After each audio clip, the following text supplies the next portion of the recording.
ये पहले दिन से ही किसान और मजदूर के खिलाफ रही है। इसने हमेशा किसान को, मजदूर को, गरीब आदमी को कमजोर करने के लिए फैसले लिए। तो पहले किसान आंदोलन चला था, उस आंदोलन में सारे देश के राजनीतिक पार्टियों के लोग किसान की बात करते थे और किसान के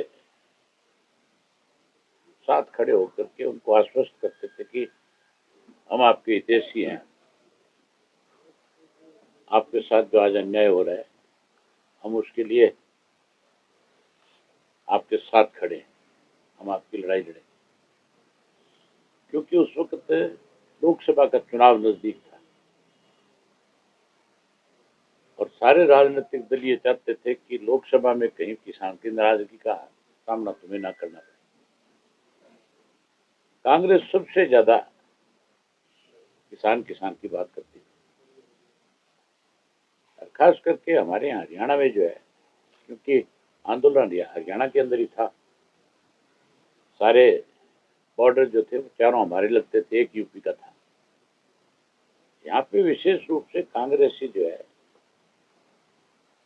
ज्यादा इस इशू को लेकर के बड़ी बातें करते थे। आज पंजाब के बॉर्डर पे बैठे हुए किसानों को मेरे ख्याल करीब 1 साल हो गया। लोकसभा का चुनाव भी जारी और विधानसभा का भी जारी। हैरानी की बात है, सबसे बड़ी रुकावट आज अगर किसान की मांग पूरी ना हो, किसान दिल्ली ना पहुंचते, उसके लिए हरियाणा की सरकार है।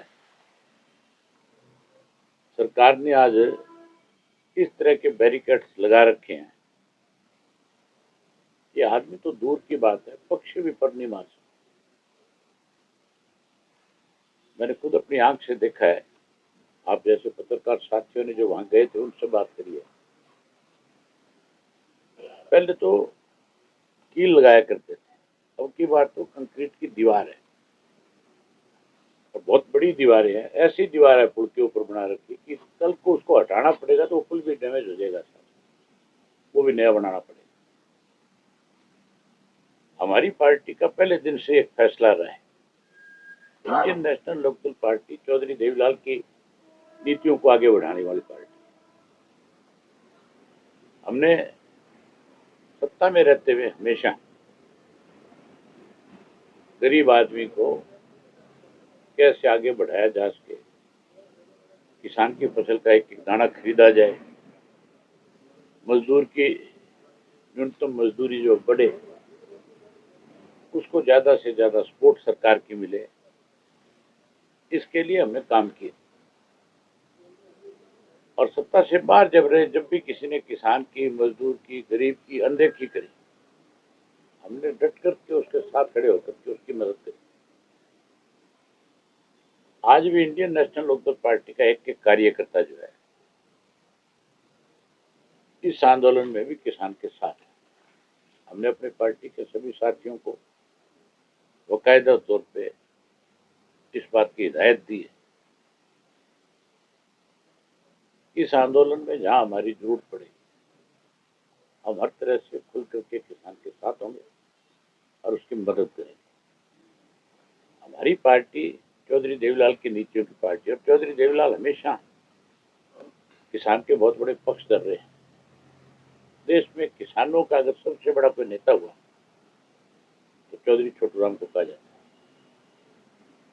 है। चौधरी छोटू राम के बाद किसी को देश में सबसे बड़ा नेता मानना तो चौधरी चरण सिंह को, चौधरी देवीलाल या प्रकाश सिंह बादल को। आज तो किसानों की बात तो बहुत लोग करते हैं, अखबारों में बयान तो बहुत देते हैं और किसान हितैषी होने का नाटक भी करते हैं, लेकिन जब उसकी लड़ाई लड़ने की बात आती है तो ना विधानसभा में बोलते और ना ये लोकसभा में बोलते, फिर ये चुप हो जाते हैं, फिर ये सरकार के साथ खड़े हो जाते हैं। मैं आपके माध्यम से कांग्रेस वालों से, हुड्डा से विशेष रूप से पूछना चाहता हूँ कि वो ये बताए कि अब जब किसानों को रोका जा रहा है बॉर्डर के ऊपर, क्या कांग्रेस के लोग बॉर्डर खुलवाने के लिए, उन किसानों को दिल्ली तक पहुंचाने के लिए, क्या उनकी मदद करेंगे? क्या वहां जाएंगे? क्या उनकी लड़ाई लड़ेंगे? इसके ऊपर कांग्रेस को अपना स्पष्ट करना चाहिए कि वो कहां खड़ा है, किसके साथ है। वो किसान के साथ है या सरकार के साथ है। अगर इस मौजूदा बीजेपी की सरकार ने किसान को बर्बाद कर दिया। मौजूदा बीजेपी ने देश को आपस में बांट दिया, अलग अलग कम्युनिटीज को बांटने का काम किया है। आजकल ध्यान डाइवर्ट करने के लिए मंदिरों को लेकर के बहुत बड़ी चर्चाएं बीजेपी की तरफ से हो रही है। अखबारों में, मीडिया में, सोशल मीडिया में, सब जगह कभी संभल का बात आती है, कभी अजमेर की बात की जाती है, कभी कोई और किसी मस्जिद की बात होगी। मतलब इस देश के टुकड़े करना चाहती है भाजपा, जो है हिंदू और मुसलमान को अलग थलग करना चाहती है। कांग्रेस की हटधर्मी हुड्डा की जो फैसला था, हुड्डा कभी नहीं चाहता था, मैं तो पहले भी बहुत खुल करके ये बात कहता था, आज भी कहता हूं, हुड्डा भाजपा के साथ मिला हुआ है और हुड्डा ने ही अब की बार भाजपा को फिर से सत्ता में लाने के लिए बड़े गेम प्लानिंग करी, बड़ा गेम चेंजर रहा। अब तो बावरिया की स्टेटमेंट आने के बाद तो स्पष्ट हो गया, कहा तो हुड्डा जो है उदयभान के माध्यम से टोटल का टोटल ब्लेम जो है ईवीएम पे लगा रहा था। टोटल का टोटल ब्लेम जो है कोई इस बात का लगा रहा था कि सरकार ने ईवीएम के माध्यम से हमें चुनाव हराया है। लेकिन अब बावरिया की स्टेटमेंट के बाद तो स्पष्ट हो गया कि हुड्डा ने ही स्वयं इसको भाजपा को जिताया, कांग्रेस को हराया।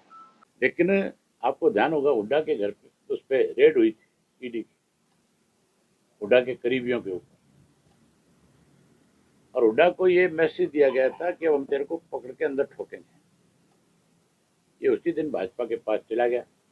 उन्होंने इससे कहा कि पहले जितने सीटिंग है तुम्हारे उन सब की टिकट का फाइनल करो, क्योंकि इसके पास टिकट का फ्री हैंड था।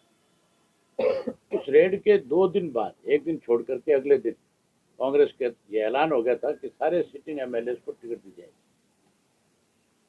16 एमएलए जो इसके सिटिंग थे, 31 में से 16 आ रहे हैं। अगर वो बदले होते तो भी भाजपा सत्ता में नहीं आती।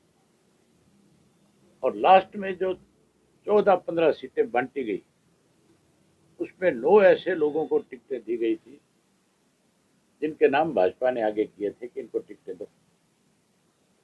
ऐसे ऐसे लोगों को टिकटें दी थी जिनको टिकट देते उनका विरोध शुरू हो गया था, क्योंकि जिसको चाहते थे लोग कि इसको कांग्रेस की टिकट मिले, उसको दी नहीं, उसकी काट दी। शारदा राठौड़ को सारे लोग कहते थे इसको टिकट दे देगी, ये जीत जाएगी, उसकी काट करके वहां एक ऐसी डम्मी लड़की को टिकट दे दी जिसको मालके में कोई नहीं जानता था। पहले दिन उसका विरोध हो गया। इसी तरह सोना की जो सीट थी, उसके ऊपर ऐसे आदमी को टिकट दिया जो पहले दिन पैसे देकर के टिकट लेकर के आता है। सारे कहते हैं कि पैसों से बिकी है, जबकि टिकट उनका जितेंद्र भारद्वाज था, वो सबसे बड़ा दावेदार। इस तरह से 9 टिकटें फिर इन्होंने अपनी काटी। इस हुड्डा ने ही इस प्रदेश का भट्टा बिठाया, और आज जो है बीजेपी अगर सत्ता में है तो उसके लिए सबसे बड़ा जिम्मेवार जो है भूपेंद्र सिंह हुड्डा है। बताओ, बात ईवीएम की करते हैं, मैं भी कहता हूं कि बैलेट से चुनाव होना चाहिए। हम भी इस बात के पक्षधर हैं कि बैलेट से अगर चुनाव होता है तो और बड़ा प्रजातंत्र होगा। हो सकता है कोई ईवीएम में हो गड़बड़, लेकिन शैलजा कैसे चुनाव जीते अगर ईवीएम में गड़बड़ थी? नहीं जीतती। हुड्डा कैसे जीता? ईवीएम में गड़बड़ होती तो मैं बाई इलेक्शन कैसे जीतता? फिर तो मुझे भी हराते। उस वक्त तो बीजेपी का मान के चलो बहुत कुछ दाव पे लगा हुआ था। उस वक्त तो भाजपा ये चाहती थी भी किसी तरीके से अभय सिंह को अगर हराएंगे तो किसान हारेगा। वो लड़ाई तो किसान के साथ थी। तो मैं इतना इस चीज को दोषी नहीं मानता। हाँ ठीक है, सारे देश के लोगों की एक डिमांड है कि ईवीएम की बजाय बैलेट से चुनाव हो, बैलेट से कराओ। लेकिन ये जो बहानेबाजी है इससे नहीं बच सकता। हुड्डा ये कह करके नहीं बच सकता कि ईवीएम में गड़बड़ थी। गड़बड़ तो हुड्डा में है। किसान आंदोलन को लेकर के जिस तरह से आपने इस्तीफा दिया, उसके बाद से दोबारा आपने चुनाव लड़ा, तो क्या इस बार भी ऐसा कुछ हम लोग की ओर से किया जाएगा? कोई कोई अगर इस तरह के हालात बने, उस वक्त तो मैं एक विधायक था, अब हमारे 2 विधायक हैं। अगर कोई जरूरत पड़ी हम उस तरह से फिर मैदान में आएंगे, क्या दिक्कत है? चंडीगढ़ हमारा है। चंडीगढ़ की तरफ कोई आंख उठा करके देख भी नहीं सकता। ये सब लोगों को गुमराह करने के लिए इस किस्म की बातें बारी बारी पॉलिटिकल पार्टियों के लोग कहते रहते हैं। भाजपा की तरफ से लंबे समय से एक बयान आ रहा है कि हम विधानसभा के लिए जमीन अलॉट हो रही है, जल्दी विधानसभा नई शुरू कर देंगे। पंजाब के गवर्नर ने क्लियर कर दिया कि हमने कोई जमीन अलॉट नहीं करी है, कोई दी नहीं है, क्योंकि चंडीगढ़ का प्रशासक वो है। उसने साफ कर दिया कि हमने कोई जमीन अपनी तरफ से हरियाणा गवर्नमेंट को अलॉट ही नहीं करी है, ना कोई जमीन हमने उनसे अब तक उसके बदले में उसके एवज में मांगी है। हम अगर चंडीगढ़ में कोई जगह लें तो उसके एवज में दे क्यों? चंडीगढ़ में हमारा हिस्सा है, हम अपने हिस्सा ले रहे हैं।